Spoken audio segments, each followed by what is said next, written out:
Hello and welcome. Today, we bring you the exciting tale of Robin Hood, the legendary outlaw who robbed from the rich and gave to the poor.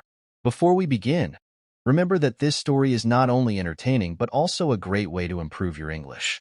By listening carefully, you'll learn new words and phrases that will help you in daily conversation. Robin Hood's story is filled with adventure, mystery, and heroism. Some say he was a real person, while others believe he is just a myth. But one thing is certain, his tale has been told for centuries, inspiring countless generations. In this story, we will explore who Robin Hood was, his greatest adventures, and whether he truly existed. So sit back, listen carefully, and enjoy this thrilling journey into the legend of Robin Hood. The year was 1194, and England was in turmoil. King Richard the Lionheart was away on the Crusades, leaving his brother, Prince John, to rule the land. But Prince John was cruel and greedy, raising taxes and punishing those who could not pay. In the heart of England lay Sherwood Forest, a vast and mysterious place where an outlaw named Robin Hood and his band of merry men lived in hiding. Robin Hood was no ordinary man. He was a skilled archer, a master swordsman, and a man of great wit. He had once been Robin of Locksley, a nobleman.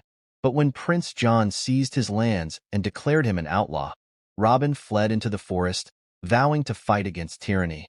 With his loyal band, Little John, Will Scarlet, Friar Tuck, and others, Robin began his mission: to steal from the rich and give to the poor.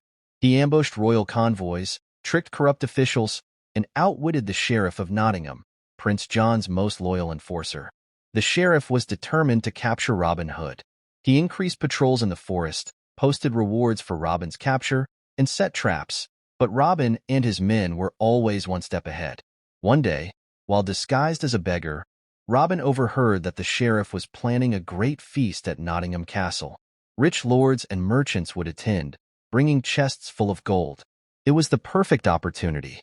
Robin gathered his men and devised a bold plan. "Tonight," he said, "we remind the sheriff that Nottingham belongs to its people." And so, as the sun set over Sherwood, the legend of Robin Hood prepared for his most daring heist yet. As the stars shone over Sherwood Forest, Robin Hood and his merry men prepared for their most daring mission yet. The Sheriff of Nottingham had collected an enormous sum of gold from the poor, locking it away in his heavily guarded castle. Robin's plan was simple: infiltrate the castle, steal the gold, and distribute it back to the villagers. Disguised as a group of merchants, Robin and his men made their way toward Nottingham under the cover of darkness. The streets were quiet, except for the occasional patrol of the sheriff's soldiers. Robin signaled to his men, and they split into two groups. Little John and Will Scarlet positioned themselves near the castle gate, waiting for the right moment. Meanwhile, Robin, Friar Tuck, and a few others sneaked around the back, climbing the stone walls with ropes. Inside the castle, the sheriff sat comfortably in his chamber, sipping wine and counting his wealth. He had no idea that just outside, Robin Hood was about to make history. Using his bow, Robin shot an arrow attached to a rope over a high wooden beam. With quiet precision, he climbed up and leaped into an open window. His men followed, one by one, landing silently in the dimly lit hallway. The treasury room was heavily guarded, but Robin had a plan. He knocked on the door, disguising his voice. "Open up. Urgent message from the sheriff." The guard hesitated before unlocking the door. As soon as it opened, Robin and his men stormed in. With swift, precise movements, they overpowered the guards, tying them up before they could raise the alarm. The sight before them was astonishing. Chests full of gold coins, silver plates, and expensive fabrics stolen from the people. Without wasting time, they loaded as much as they could onto sacks. Little John, standing by the castle gate, gave the signal. Within moments, a group of villagers, warned beforehand, rushed into the castle courtyard with carts. They loaded the stolen gold onto the wagons, moving as quickly as possible. As they were about to make their escape, a loud bell rang out. "The alarm!" Will Scarlet shouted. "Escape through the flames." The sheriff's soldiers poured into the castle halls, swords drawn. Robin knew they had little time. "We must move," he ordered. Little John lifted a heavy wooden beam, blocking the soldier's path. Will Scarlet fought off a few guards, his sword clashing against steel. Robin led the villagers out, but at the last moment, he saw a young boy trapped in the chaos. Without thinking, he rushed back into the castle, dodging arrows and swinging past guards. He found the boy cornered by two soldiers. "Stay behind me," Robin said, pulling back his bowstring. With two swift shots, the guards fell, and Robin grabbed the child's hand, running toward the exit.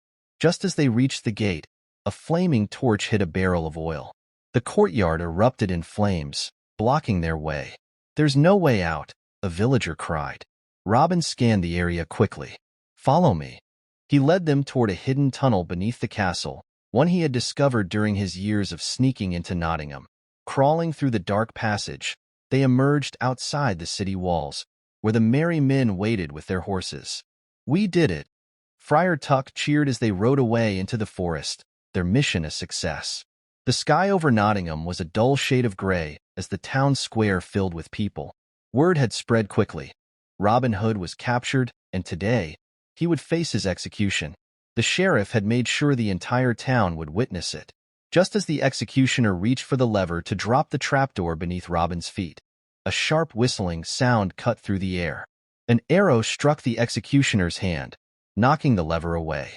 From the rooftops, Will Scarlet and Little John rained down arrows, striking the guards.